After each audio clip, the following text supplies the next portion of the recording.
एक छोटे से गांव रामपुर में लोग मेहनत करके अपनी जिंदगी चलाते थे, लेकिन पूरे गांव में खाना खाने के लिए सिर्फ एक ही ढाबा था, सरपंच हरीराम का ढाबा। मालिक, आप मटन करी इतनी महंगी क्यों बेचते हो? थोड़ी सस्ती भी बेच सकते हैं। सस्ती? गांव में कोई और ढाबा है क्या? लोग मजबूरी में यहीं आएंगे। ठीक है, अब मैं खेतों में जाता हूँ। और सुन, किसी से बदतमीजी से बात मत करना। जी मालिक। ये कहकर सरपंच खेतों की ओर चला गया। उसे पूरा भरोसा था कि गांव में उसके ढाबे के अलावा कोई और मटन करी बेचने वाला नहीं है। भैया, एक प्लेट चिकन करी दे दो। कितने की है? 250 रुपए की है। इतनी महंगी? थोड़ा कम कर दो भाई। खाना है तो खाओ वरना निकलो। ठीक है, दे दो। वो मजबूरी में खाना खा रहा था और इसी मजबूरी का फायदा सरपंच उठाता था, क्योंकि गांव में और कोई मटन करी बेचने वाला नहीं था। उधर गांव के दूसरी ओर एक लड़का रहता था, किशोर, जो अपने माता पिता के साथ रहता था। माँ, मुझे 200 रुपए दे दो। आज दोस्तों के साथ मटन करी खाने जाना है। बेटा, 200 में पेट भरेगा भी या नहीं? थोड़े और ले ले, कहीं कुछ और पसंद आ जाए तो खा लेना। तुम इसे ज्यादा ही सर पर चढ़ा रही हो। बिना मेहनत के पैसे मिल जाते हैं, इसीलिए ऐसे काम करने की आदत नहीं है। पिताजी, आप गलत समझते हो। मैं कुछ ना कुछ जरूर करूंगा, बस थोड़ा समय दीजिए। कब तक ऐसे ही घूमता रहेगा? अब बड़ा हो गया है, कुछ जिम्मेदारी भी लेनी पड़ेगी। अरे छोड़िए, आज जाने दीजिए इसे। ठीक है माँ पापा, मैं अभी थोड़ा घूम कर आता हूँ, फिर बैठकर आराम से बात करेंगे। घर से निकलने के बाद किशोर अपने दोस्त से मिलने गांव के बाहर एक पेड़ के नीचे पहुंचा। अरे भाई, आज आने में बड़ी देर कर दी। मेरे पेट में तो चूहे कूद रहे हैं। चल जल्दी से मटन करी खाने चलते हैं। अरे यार, पैसे मांगने गया था, माँ तो दे देती, लेकिन पापा भी बैठ गए थे। फिर क्या, 200 के साथ 4 बातें भी सुननी पड़ी। मेरे घर में भी यही हाल है। हर रोज बोलते हैं कुछ काम कर, कुछ काम कर, पर करें तो क्या करें? गांव में काम ही कहाँ है। सही कह रहा है तू, खेती के अलावा यहाँ कोई ढंग का काम ही नहीं है। चल छोड़ ये सब बातें, पहले पेट भरते हैं, फिर दिमाग भी ठंडा रहेगा। हाँ भाई, चल आज बढ़िया मटन करी खाइए। भूख और बेफिक्री में दोनों दोस्त ढाबे की ओर चल पड़े। कुछ ही देर में किशोर और उसका दोस्त सरपंच के ढाबे पर पहुंच गए। भैया, 2 प्लेट मटन करी लगा दो। 250 रुपए की है। 250? इतनी महंगी क्यों? भैया, कुछ कम नहीं कर सकते? खाना है तो खाओ वरना निकलो। हम खा तो लेते, लेकिन तुम्हारी बदतमीजी की वजह से अब यहाँ खाना नहीं खाएंगे। ढाबे से निकलने के बाद किशोर और उसका दोस्त गांव की एक छोटी सी चाय की दुकान पर जाकर बैठ गए। यार, सरपंच बहुत महंगा बेच रहा है, गरीब आदमी कैसे खाए? हाँ, पूरा गांव मजबूरी में उसी के ढाबे पर जा रहा है। पर हम कर भी क्या सकते हैं? तुम दोनों सही कह रहे हो।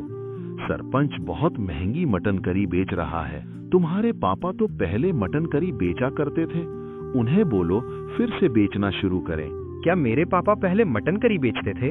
मुझे तो ये बात पता ही नहीं थी। हाँ बेटा, अचानक एक दिन उनकी दुकान बंद हो गई थी। पता नहीं आखिर क्या हुआ था। ये सुनकर किशोर के मन में कई सवाल खड़े हो गए और वो तेजी से घर की ओर बढ़ गया। पापा, क्या आप पहले मटन करी बेचा करते थे? हाँ बेटा, मैं पहले मटन करी बेचा करता था। तो फिर आपने दुकान बंद क्यों कर दी? उस समय मेरी दुकान बहुत अच्छी चलती थी, लेकिन इसी जलन में आकर सरपंच ने मेरा ठेला जला दिया था और उसी समय तुम बीमार पड़ गए थे। हमारे सारे पैसे तुम्हारे इलाज में लग गए, इसलिए मैं दुकान दोबारा खोल नहीं सका। तो इसका मतलब सरपंच की वजह से हमारी दुकान बंद हुई थी। लेकिन अब मैंने फैसला कर लिया है, मैं गाँव में सही दाम पर मटन करी बेचूंगा और गरीब लोगों को महंगा खाने से बचाऊंगा। किशोर का फैसला सुनकर उसके पिता के चेहरे पर उम्मीद की हल्की सी मुस्कान आ गई। ठीक है बेटा, अगर तुमने सोच ही लिया है तो जरूर करो, कोई बात नहीं। लेकिन पापा, मुझे मटन करी बनानी नहीं आती। चलो मैं तुम्हें खुद सिखाता हूँ। ठीक है पापा। सामान लाने के बाद पिता ने किशोर को मटन करी बनाना सिखाया। मसालों से लेकर स्वाद तक की हर बारीकी समझाई। बेटा, तुम एक प्लेट कितने में बेचोगे? सरपंच 250 रुपए में बेच रहा है, मैं 100 रुपए में बेचूंगा। ठीक है बेटा, ईमानदारी से बेचना, लोग खुद तुम्हारे पास आएंगे। अगले दिन किशोर ने गांव में अपनी छोटी सी दुकान लगा ली।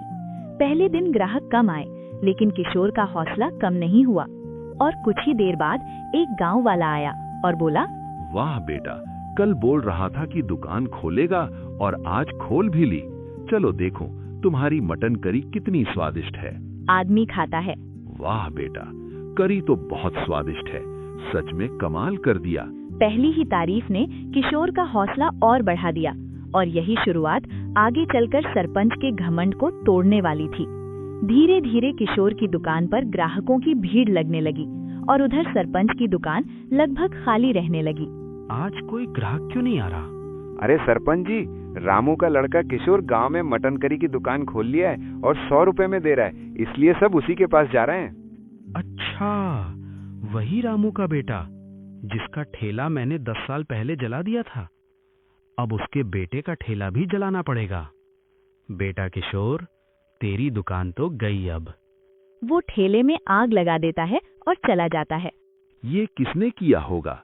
कितनी बड़ी नाइंसाफी है। आप लोग चिंता मत कीजिए, मैं फिर से नई दुकान लगाऊंगा।